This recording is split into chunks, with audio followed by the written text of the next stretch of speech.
सबको जय मसीह की, यीशु मसीह के मधुर प्रिय नाम में। आज हम देखते हैं कि पवित्र आत्मा से एक व्यक्ति कैसे भर सकता है।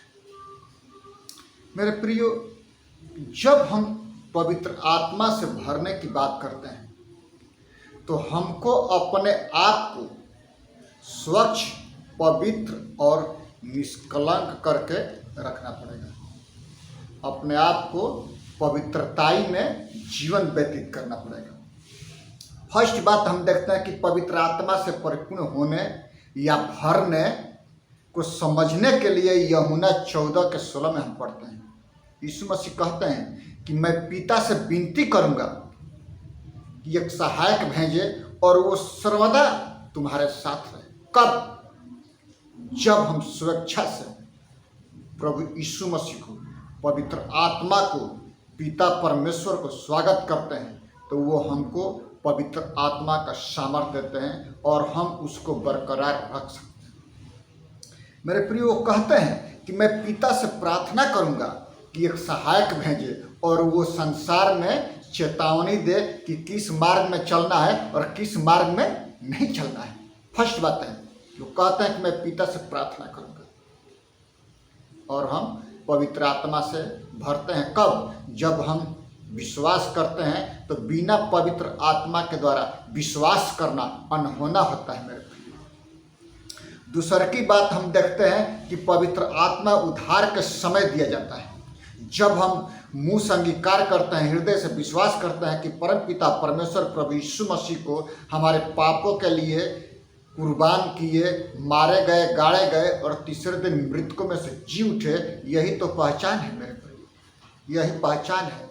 हम गलतिया 3:2 में भी पढ़ते हैं, आत्मा का छाप और वास करना विश्वास करने के समय हुआ था। जब हम विश्वास करते हैं, पिता पुत्र पवित्र आत्मा के नाम से बपतिस्मा लेते हैं, यीशु मसीह के साथ मारे जाते हैं, गाड़े जाते हैं, उसके बाद हमको उसी वक्त पवित्र आत्मा का छाप लग जाती है। जिस प्रकार से हम रेलवे का मोहर पर, रेलवे के सामान पर उसका मोहर लगता है, हम घर में नहीं ला सकते हैं। उसी प्रकार से हम स्वर्ग और पृथ्वी के बीच में, आकाश और पृथ्वी के बीच में, जल में जाकर के हम ये घोषणा करते हैं कि हे प्रभु यीशु, आज से मैं तेरे पीछे चलूंगा या चलूंगी, मैं अपने पापों से मन फिराती हूँ और आज से मैं आपकी बेटी और बेटा हो गई। क्योंकि जितनों ने उसे विश्वास किया उसे उन्होंने परमेश्वर की संतान बनाया, अर्थात उन्हें जो उसके नाम पर विश्वास करते हैं, प्रभु यीशु मसीह के नाम पर। ऐसे नहीं होता है कि पर जैसा तुम्हारा बुलाने वाला पवित्र है वैसे ही तुम भी अपने सारे चाल चलन में पवित्र बनो, क्योंकि मैं पवित्र हूँ, तुम पवित्र बनो। पवित्र परमेश्वर पवित्र लोगों में पवित्र आत्मा का वास करता है। तीसरी बात है, पवित्र आत्मा विश्वासी में स्थायी रूप से निवास करता है, स्थायी रूप से। और जब पवित्र आत्मा विश्वासियों को बयाने में मिला है तो मसीह उसके विषय में महिमा को प्रमाणित करने के लिए दिया जाता है। 2 कुरिन्थियों 1:22 में और इफिसियों 4:30 में हम पढ़ते हैं कि पवित्र आत्मा हमारे जीवन में निवास करता है, हमारे हृदय में निवास करता है। यदि हम किसी प्रकार की त्रुटियां करते हैं तो वो हमारे से हट जाता है। जिस प्रकार से दाऊद राजा कहता है कि हे परमेश्वर, अपनी आत्मा को मुझसे अलग मत कर। कब? जब वो पाप किए थे तब।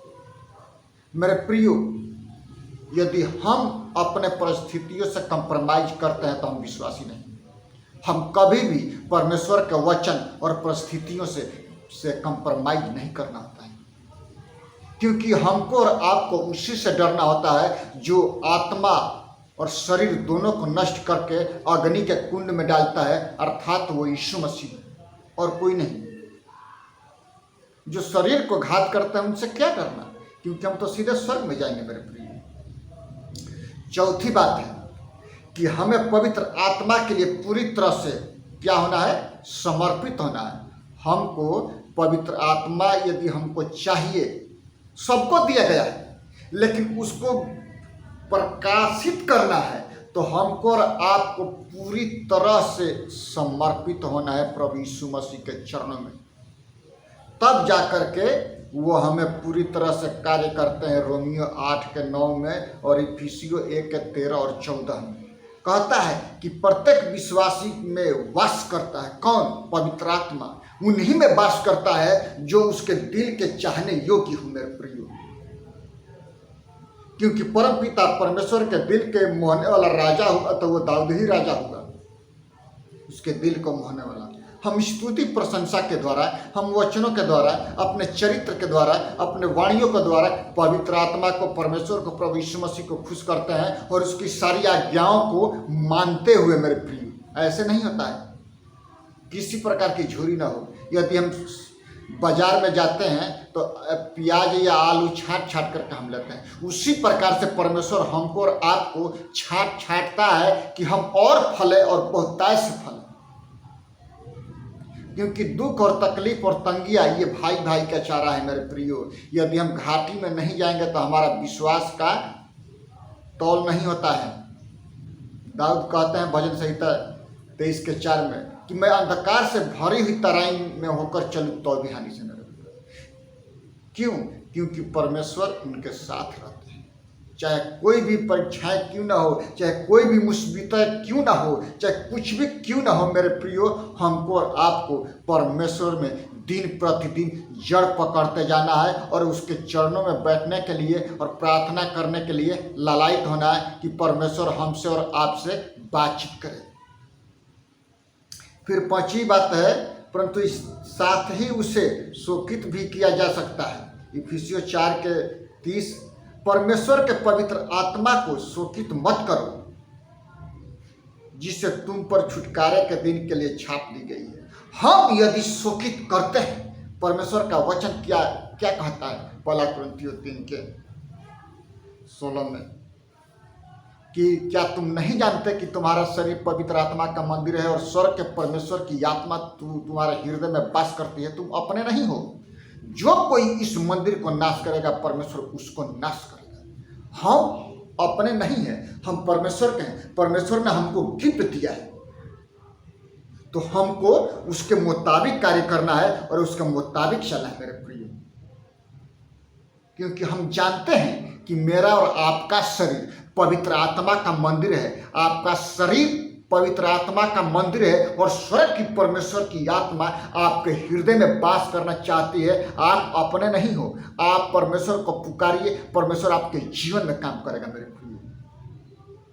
सोचिए, इसलिए पवित्र आत्मा को हमको शोकित नहीं करना चाहिए, अपने हृदय की गहराई से स्वागत करना चाहिए कि हे प्रभु यीशु हमारे जीवन में कार्य कीजिए। छठवीं बात हम देखते हैं मेरे प्रियो कि आत्मा को न बुझाओ। यह हमारे कार्यों के लिए, आंतरिक विचारों और उद्देश्यों के लिए होता है। हम जब पहला थिस्सलुनीकियों 5:19 में पढ़ते हैं कि आत्मा को न बुझाओ, भविष्यवाणियाँ हो तो टल जाएंगी, विश्वास हो तो जाती रहेंगी। हमारा विश्वास, आशा, प्रेम इन तीनों में से बढ़कर के प्रेम है। इसीलिए कहता है कि आत्मा को मत बुझाओ। जिसकी आत्मा बुझ जाती है वो मनुष्य और पशु सरीखा होता है, क्योंकि उसमें समझ नहीं है। परमेश्वर की आत्मा हर एक मनुष्य में काम करती है। बिना उसके आत्मा के द्वारा हम हे प्रभु हे आपा कह के यीशु मसीह को नहीं पुकार सकते हैं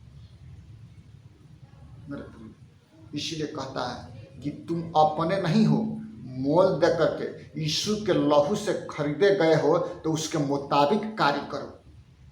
इसलिए हमको और आपको उसके मुताबिक मेरे प्रियो कार्य करना चाहिए, तब जाकर के हम और आप परमेश्वर के ग्रहण योग्य और भावता हुआ बलिदान होंगे। और सातवीं बात है कि पाप पवित्र आत्मा से परिपूर्ण होने से रुकावट डालता है और परमेश्वर के प्रति आज्ञाकारी रहने से आत्मा की परिपूर्णता बनी रहती है। क्या? पाप करते हैं, रुकावट हो गया, और हम जब आज्ञाकारी होते हैं परमेश्वर को, ये शैतान को अच्छा नहीं लगता है। जब हम आज्ञाकारी होते हैं तब परमेश्वर की आत्मा पूर्ण रीति से कार्य करती है। सोचिए, इफिसियों 5:18 में हम पढ़ते हैं, आज्ञा देता है कि हमें आत्मा से परिपूर्ण होते जाना है। दिन प्रतिदिन हमको और आपको परमेश्वर की आत्मा से परिपूर्ण होते जाना है। दिन प्रतिदिन जड़ पकड़ते जाना है और उसके में समीप होकर के एक होना है। जब मेरी आत्मा और परमेश्वर की आत्मा जब एक होती है तो वहाँ पर अलग कार्य होते हैं, कोई दूसरा कार्य नहीं होता और किसी का डंक वहाँ पर नहीं चलता मेरे प्रियो। कब? जब हम पूर्ण रीति से अपने जीवन को, अपने हृदय को प्रभु यीशु मसीह के कदमों में रखते हैं कि हे प्रभु यीशु, इस हृदय का स्वामी आप होइए, आप मेरे हृदय में वास कीजिए और हमारे दिल का राजा आप होइए। मेरे प्रियो, जब दाऊद राजा कहता है कि हे परमेश्वर, मेरे हृदय का राजा आप हैं, हमको और आपको दिन प्रतिदिन जड़ पकड़ते जाना है मेरे प्रियो। इसमें हम पढ़ते हैं 7 बातों के बारे में। पहल की बात है कि पवित्र आत्मा से परिपूर्ण होने या भरने को समझने के लिए हमको यूहन्ना रचित सुसमाचार उसका 14 के 16 पद पढ़ना चाहिए। दूसरी बात है पवित्र आत्मा उद्धार के समय दिया जाता है। तीसरी बात है पवित्र आत्मा विश्वासी में स्थायी रूप से कार्य करता है, निवास करता है। चौथी बात है हमें पवित्र आत्मा के लिए पूरी तरह से समर्पित होना है। पांचवी बात है परंतु साथ ही उसे हम शोकित कर सकते हैं पाप के द्वारा। छठवीं बात है आत्मा को न बुझाओ। सातवीं बात है पाप पवित्रता आत्मा से परिपूर्ण होने से में रुकावट डालता है। जो पाप हम करते हैं, छोटी छोटी गलतियाँ, वह हमारे जीवन में पवित्र आत्मा के सामर्थ्य को हटाने के लिए, रुकावट डालने के लिए कार्य करता है। और जब हम पूर्ण रीति से जब परमेश्वर को पुकारते हैं तो परमेश्वर हमारे जीवन में कार्य करता है मेरे प्रियो। और दिन प्रतिदिन हम प्रभु यीशु मसीह के चरणों में बढ़ते जाते हैं और उसके सामर्थ्य में बलवंत होते जाते हैं।